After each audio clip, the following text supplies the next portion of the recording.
Hello বন্ধুরা, সবাইকে ঝুলন যাত্রার অনেক অনেক ভালোবাসা শুভেচ্ছা জানাই। তো দেখতে পাচ্ছ গোপালের আমি দোলা নিয়ে বসেছি সাজাতে। হ্যাঁ, তো ঝুলনে কী করে সাজাবো সেটাই ঠিক করে উঠতে পারছিলাম না।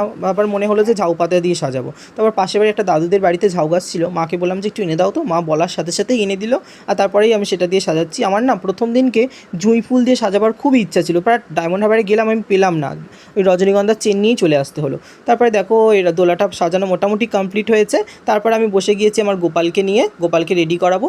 তো তারপরে আমি গোপালকে ঘি মধু মাখিয়ে ভালো করে সুন্দর করে দোলে দোলে তারপর স্নান করাবো, তারপরে শৃঙ্গার করাবো, তারপর ড্রেস পরাবো। স্নান করানো কমপ্লিটের পরে গা ফা মুছে আমি আস্তে আস্তে শৃঙ্গার করাতে ব্যস্ত।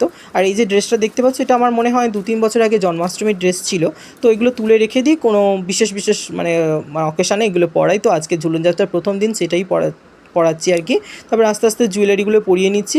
তারপর পুজোর পরে ফাইনালি এরকম আমার গোপালকে লাগছিলো সুন্দর। তোমাদের কেমন লেগেছে দোলা সাজানো বা কিংবা আমার গোপালকে, প্লিজ আমাকে একটা অন্তত কমেন্ট করে জানিও। আর সামান্যটুকু ভালো লাগলে একটা লাইক করে দিও। জয় শ্রীকৃষ্ণ, সবাই ভালো থাকবে, সুস্থ থাকবে।